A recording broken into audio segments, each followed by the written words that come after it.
Our next chapter is Heredity and Evolution. Introduction.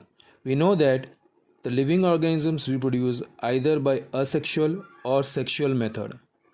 Due to this capacity, every organisms reproduce new generation of offspring that resembles the parental generation. Though the offsprings of a species may resemble very closely to their parents, they never exactly resemble them. In other words, we can say that each species has individuality.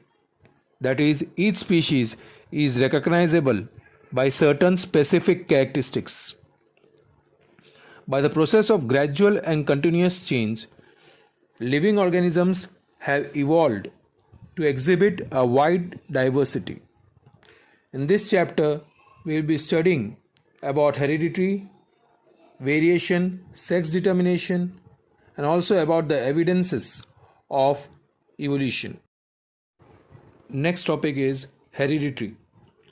Heredity means continuity of features from one generation to another. For example, eggs laid by a sparrow hatch into sparrow only. A dog gives birth to puppy itself. This is the essence of heredity. Hereditary information is present in the fertilized egg or zygote. The zygote develops into an organism of a particular type only. Thus, heredity can be defined as the transmission of characters from parents to the offspring, or the tendency of every individual to resemble their parents. Heredity and variation are the two important aspects of science which are studied under genetics. And so genetics is also known as the science of heredity and variation. Next topic is inherited characters. How do organisms follow the characters of their own species? We can say that it is their inheritance. It is through inheritance that each species maintain the structure of characters generation after generation. At the same time, it is also equally true that offsprings are not exact copies of their parents. This aspect of differing from parents is called variation. Human population show a great deal of variation. So Gregor Mendel carried out his experiment to give us the proof of this. Mendel's contribution. We know that the complete inheritance from father and mother is received by the offspring through a single ovum and a single sperm respectively. It is through their fertilization that the first cell, called zygote, comes into existence as a new offspring. This means that each character in offspring will be influenced by both the parents. What will be the character that be seen in the offspring? Mendel performed experiments on Pisum sativum, which is also known as the garden pea, and worked out the main rules of such inheritance. After selecting the garden pea as an experimental material, Mendel performed experiments to study the inheritance of some of the pairs of contrasting characters, like tall and short plants, white and violet flowers, round and wrinkled seeds, and so on. When Mendel crossed a tall plant with the trait double capital T with a dwarf plant with small capital T, the F1 generation was found to be tall. There was no dwarf or medium height plants in F1 generation.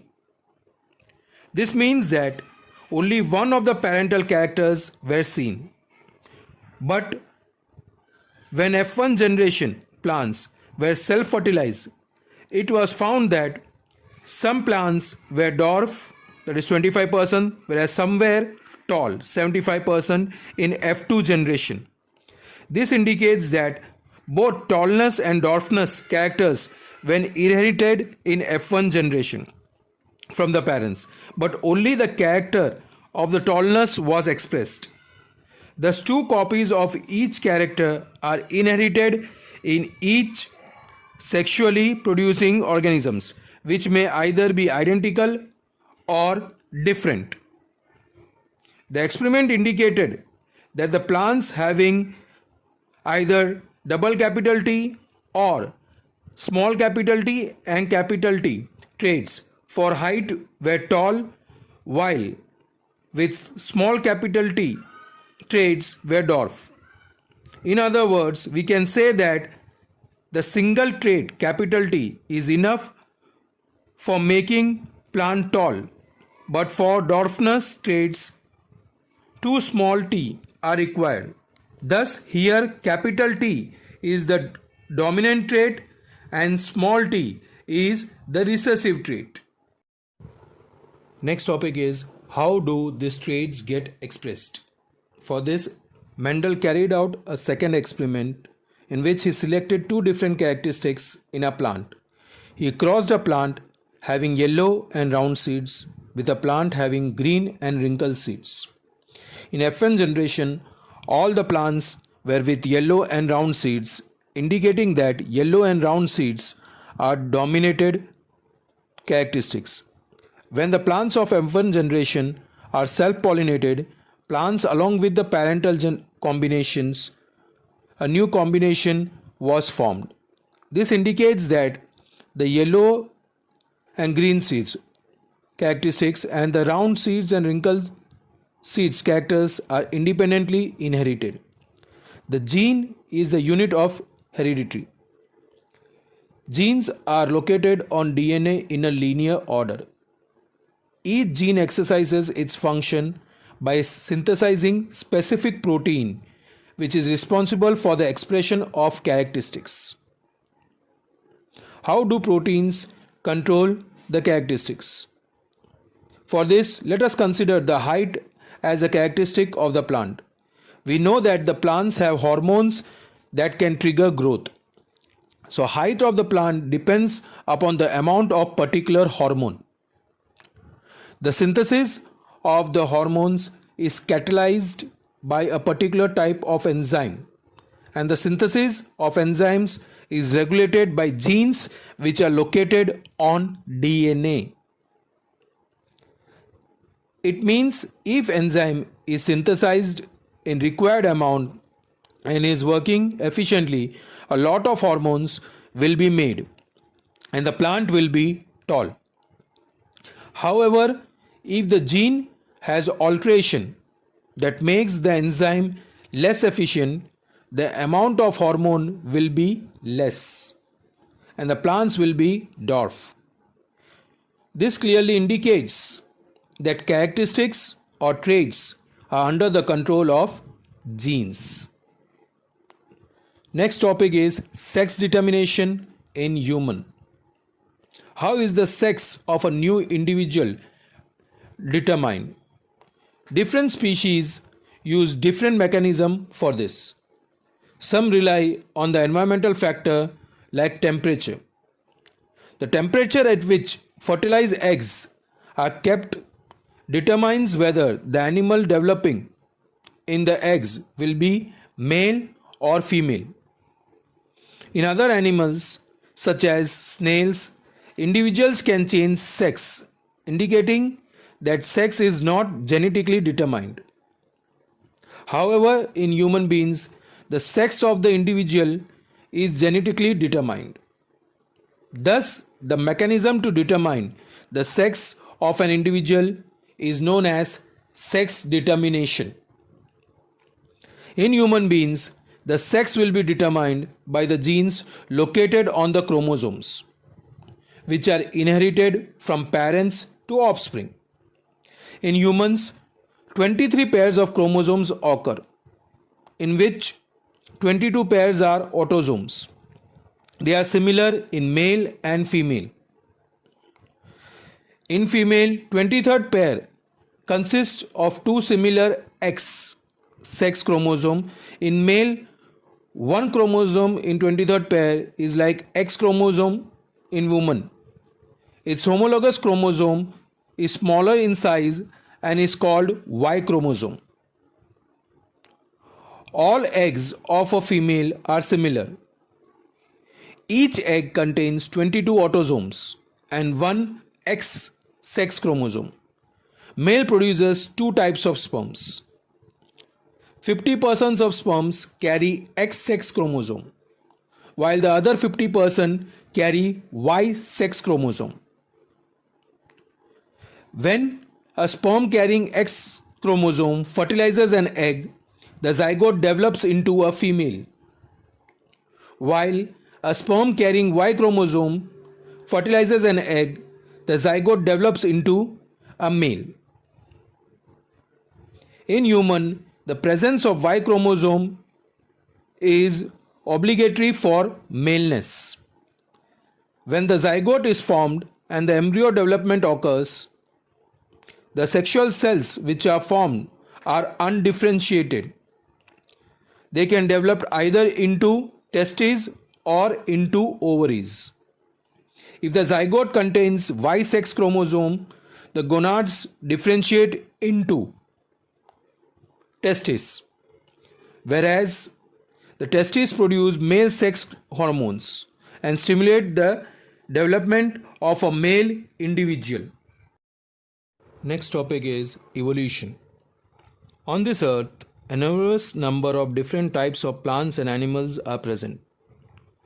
Besides this, the remnants of the dead organisms which lived in the past are also present, which is known as fossils. On this earth, a great variety of living plants and animals exist. All these things are studied in the branch of biology known as evolution. The word evolution has been derived from the Latin word evolere. I repeat, E-V-O-L-V-E-R-E, evolere, which means unfold or unroll. Evolution is a kind of gradual formation of new organisms from the pre-existing primitive plants or animals by constant and relatively long time changes.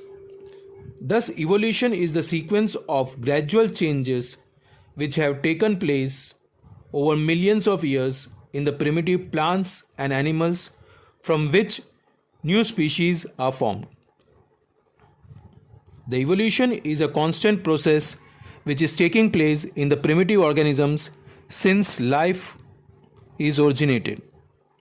All the enormous varieties of organisms which we see around us have evolved from some ancestors that lived on the earth long time ago.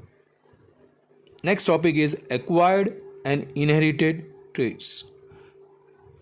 Acquired trait means a trait of an organism that is not inherited but developed in response to the environment. For example, reduction in height due to starvation. The reduced weight due to starvation would not change the DNA of germ cells.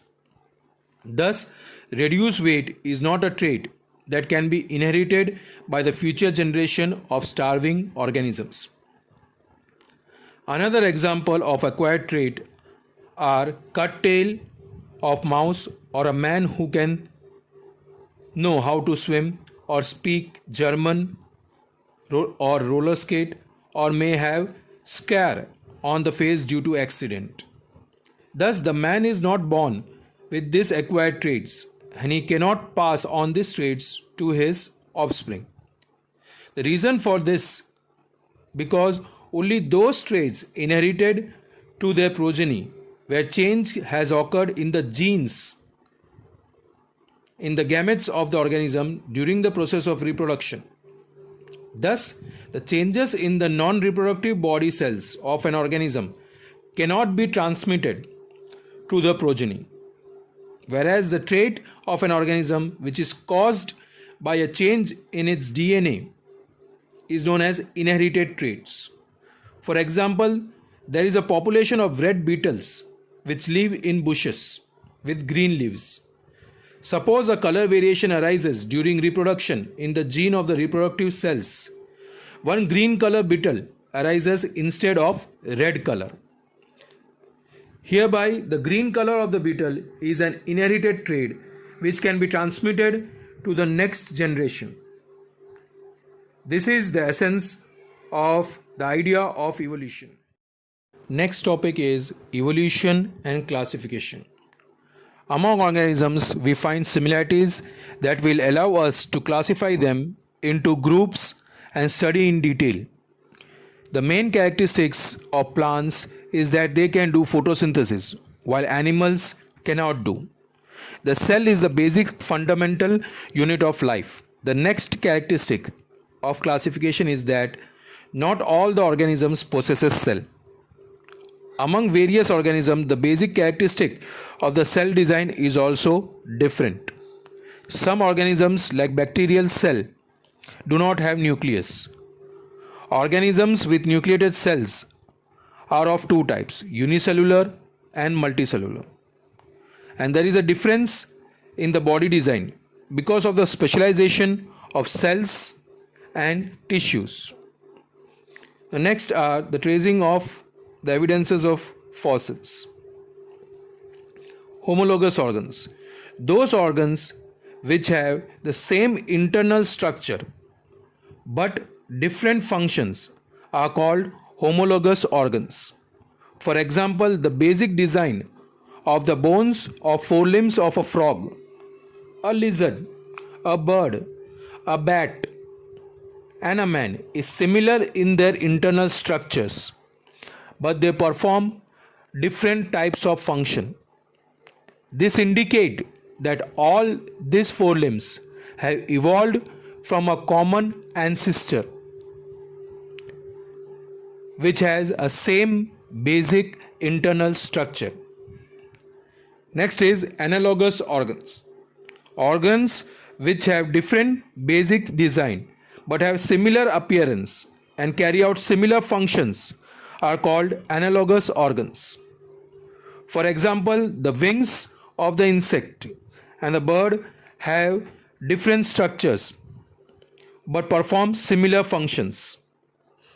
Thus, the presence of analogous organs in different animals provide evidence that they are not evolved from the common ancestors, but they perform similar function to survive in this prevailing environment. Now, fossils.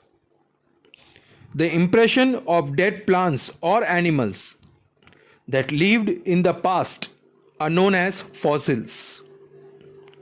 When the plants or animals die, the microorganisms in the presence of moisture and oxygen decompose their bodies. But sometimes, due to the environment conditions, the bodies do not decompose completely. Such body parts of the plants on animals become fossil are available on digging the earth. If the dead leaf get caught in the mud, leaf will not decompose completely. The mud around the leaf will set around it as a mold, which slowly hardens to form rock and retain the impression of a leaf. Thus, the fossil of leaf is formed. The age of the fossils can be estimated by the carbon dating method. When living organisms changed into fossil, their C14 radioactivity decreased slowly. Thus, the age of fossil is determined with the help of C14 radioactive. Next is evolution by stages. For animals, the eye is a very important and a complicated organ which cannot be generated by a single DNA change.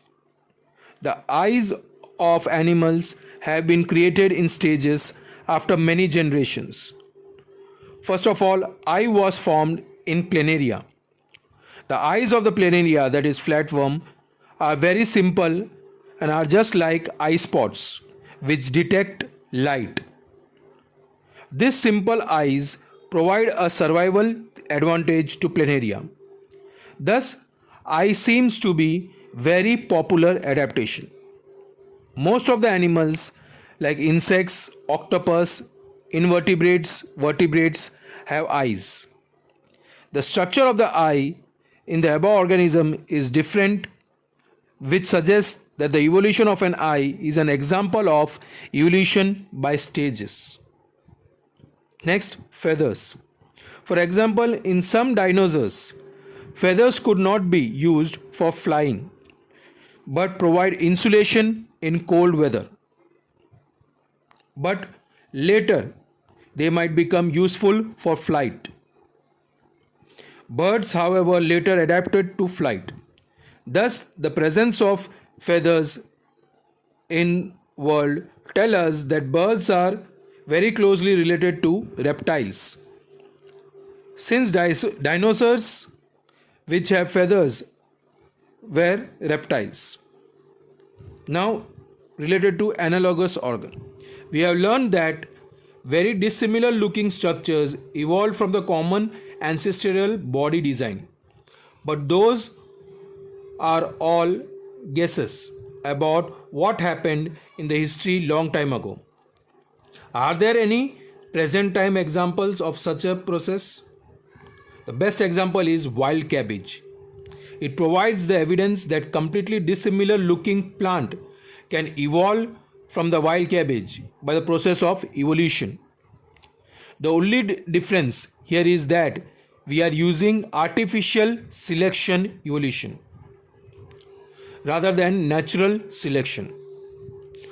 Over more than 2000 years, the farmers cultivated wild cabbage as food plant and have bred the cabbage in bracket very short distance between the leaves which we eat. Some farmers obtained for arrested flower development of wild cabbages and have bred broccoli. You can see the image in it. Or some farmers went in for sterilized flowers and have developed cauliflowers. Farmers selected the swollen parts of wild cabbage and developed another variety known as kohlrabi. Some farmers have developed slightly large leaves of wild cabbage and their leafy vegetable is called kale.